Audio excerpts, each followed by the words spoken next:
Since the Brexit referendum, 14 EU countries provided figures on how many UK firms they had helped to relocate since the vote took place 5 years ago. It's thought the total is likely to be an underestimate. Researchers in New Zealand have developed new technology that could make bridges more resilient to earthquakes. More than 900 bridges were damaged during the Kaikoura earthquake on South Island in 2016, disrupting the transport network. More from Phil Mercer. Researchers at the University of Canterbury have said that although current designs prevent the collapse of bridges, significant repairs might be needed. They've developed flexible columns made of high-strength steel that move during an earthquake. They act like giant rubber bands to bring bridge supports back into position. Each year, more than 15,000 earthquakes are detected in New Zealand. Building homes, offices and bridges that can withstand major tremors is a priority. Queen Elizabeth has awarded one of Britain's highest honours, the George Cross, to the National Health Service. In a handwritten message, the Queen praised the courage, compassion and dedication of staff since the publicly funded service was set up after the Second World War. A Thanksgiving service will be held on Monday for its work during the pandemic. BBC World News.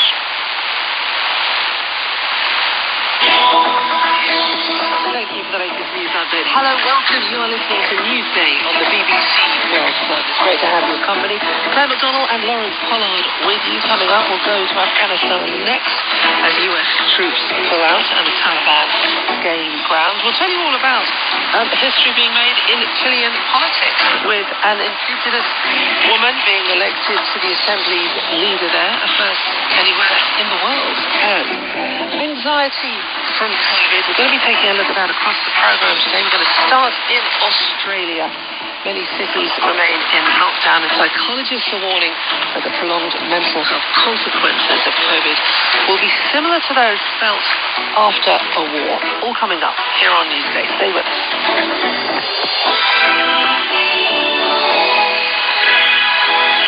Begin talking about the situation in Afghanistan. Questions about the country's future. After the NATO military mission has all but ended, the drawdown of troops has been accelerated before the official due date of September the 11th. That's the stated deadline.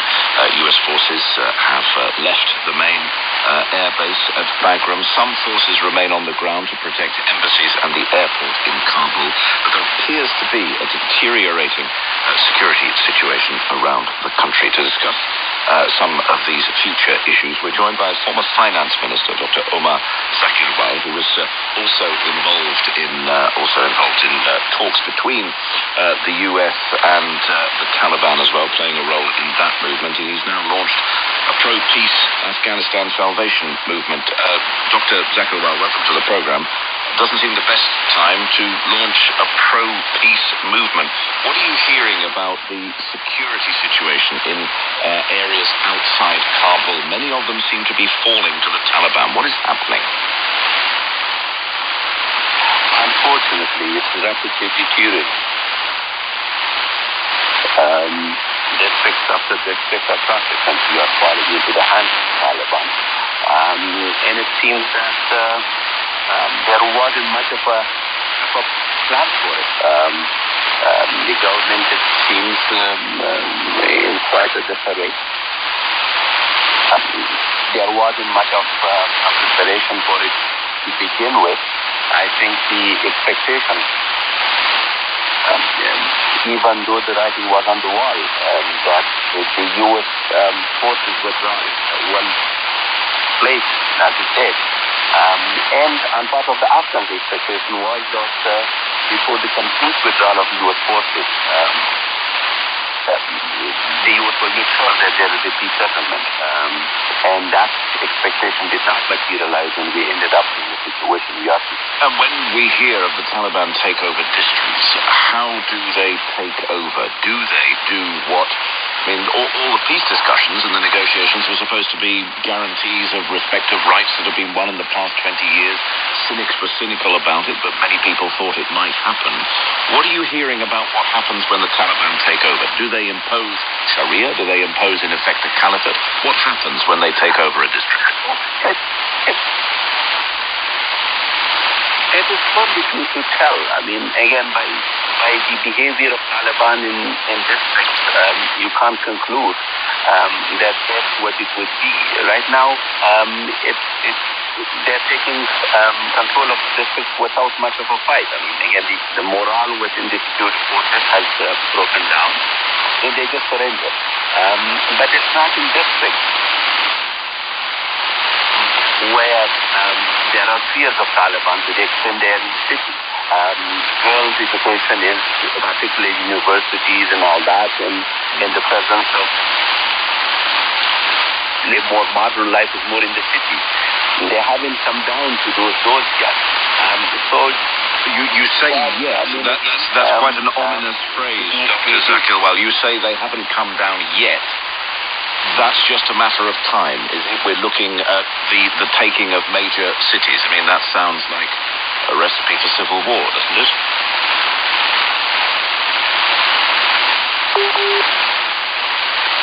I think we might have lost the line to Dr. Zakil. Sadly, that was Dr. Omar Zakil, former finance minister of Afghanistan, who, as I said, I was going to ask him about his role in the agreement between the US and the Taliban as well. But as you heard there, pretty grim picture of what's happening around the country outside the urban centres.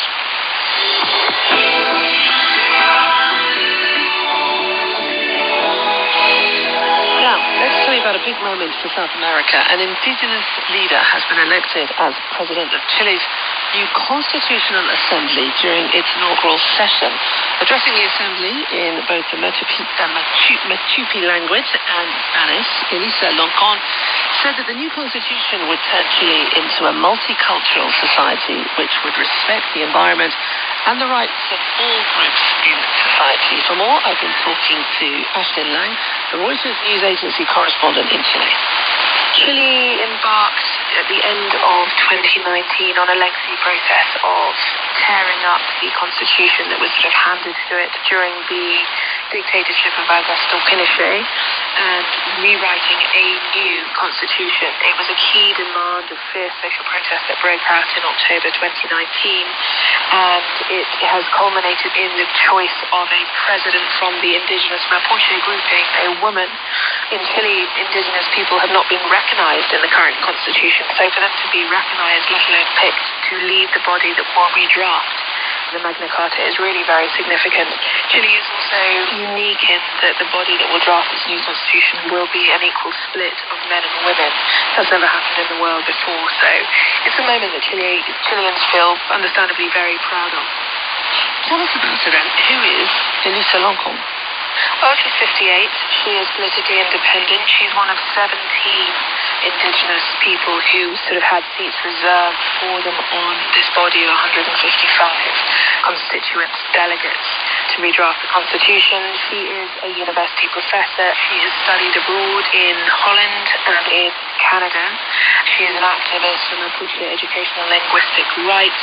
She comes from a very humble background, so really a very strong and impressive and intelligent woman to have worked her way all the way up. I'm very much looking forward to hoping to meet her at some stage. Not everyone, it would seem, was enthusiastic about this. The session was delayed by nearly 3 hours because of clashes between riot police and demonstrators. Were they protesting about her appointment? I suppose that they were designed to put pressure to make clear how high the stakes are here. There were 9 different kind of summons to protest from 9 different groups. Some of them were the social groups that have fielded candidates who will be part of this body. And so, they were calling their people to arms effectively. Indigenous groups, feminist groups, human rights groups, they all sort of converged on the former congressional building. Police moved in to try and block them from going into certain areas, and that resulted in clashes and your pretty standard, fairly robust police response. Photos of that were shared with delegates inside the inauguration event. and they then protested and refused to let the event go on until police were withdrawn. And it was eventually resolved, but it was a very kind of inauspicious start to this whole process. They are adamant that this is a fully independent process. The government cannot get involved in any way, but obviously the government has to steward, shepherd and fund this process. And so it's a very tense, difficult time in Chile. There is deep mistrust of institutionality in any way. She heads up the constitutional body picked by this popular vote in May, dominated by independent and leftist candidates. There's very nervousness that on the one hand she will give rights to people that didn't have the rights before, but also what she might do with the economy of the country, for example. Her election won't change the results. It reflects the current balance of power within the Constitution. You know, it's already known that this is going to be a pretty punchy body. They potentially will insist on some of the radical changes that the government hope to get a third of seats to be able to hold off. I think many businesses recognise that the landscape in Chile will inevitably change. But certainly, yes, there is concern about aspects around water, around property, labour relations. Inevitably, some business leaders feel that that's going to be expensive and difficult for them to implement. Chile making history with the election of that indigenous woman, the first indigenous leader elected to the new Constitutional Assembly. Talking about it there to Aisling Lang from the Reuters news agency. 1:15 sport, Isaac Fallon's here. Yeah, it's Manic Monday at Wimbledon. Lots of cracking action for you. Roger Federer and Novak Djokovic, they're in action. Match of the day, though, could be top women's seed Ash Barty. She's taking on French Open champion Barbara Krejcikova in the first match on centre court. Tunisia's Ons Jabeur faces Poland's Iga Świątek. Teen sensations Coco Gauff and Emma Raducanu are also in action too. You should see full crowds at Wimbledon starting at the quarterfinals on Tuesday. Now, in F1, Max Verstappen extended his lead over reigning champion Lewis Hamilton to 32 points after his fourth win in 5 races at the Austrian Open. And Crystal Palace have appointed former Arsenal star Patrick Vieira as their manager. He signed a 3-year contract.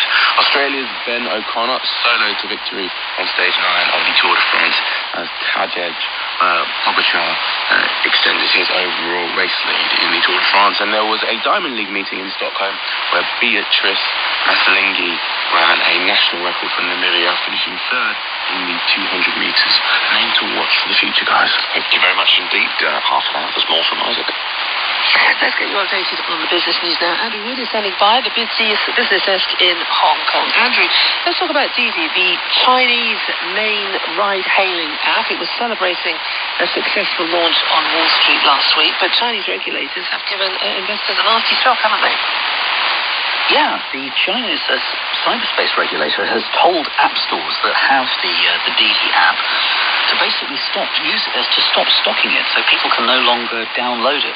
Now, Didi says that if you've already got an app, you'll be able to continue to use it, but it says that this will probably affect its sales and presumably its profits as well. The regulator says that it's doing this because it reckons that Didi has broken laws on the privacy of individuals' data, and also it's cited national security concerns as well. So, yeah, this is a big thing, really. I mean, as you say, Didi only just launched on the stock market in America last week. This is going to cause interesting queries now, I think, for lawyers. Whenever you sell shares on a stock market, you have to give a prospectus, and in that prospectus you describe as much as you can about the business, and you have to give a list of the risks that are involved. Now, if Didi could have anticipated last week that it might get this ban or be banned from the regulator, then it should have put it in the prospectus. And so I think a lot of lawyers will be looking at the prospectus and see whether the warnings in the prospectus about the risk of regulators doing something like this were strict enough, or were too comprehensive, or actually not detailed enough. And we also heard this morning that the Chinese cyber regulators are targeting other companies as well, in addition to Didi. Yeah, there's a couple of companies that run something what's called the Full Truck Alliance, and this is basically Didi or Uber. For truck drivers, that's the companies behind that are being targeted. Also Xipin as well, which is a recruitment app as well. That connects job seekers and employers, and that's the biggest online recruiter. And it seems to be that the Cyberspace Administration of China might be targeting companies that have listed on American stock markets. This might be the common thread here, but we're going to have to see what else the cyber regulator says. Oh, thank you so much for the update. Andrew Wood there, joining us live from the BBC desk in Hong Kong, our business news there. You're listening to Newsday, BBC World Service.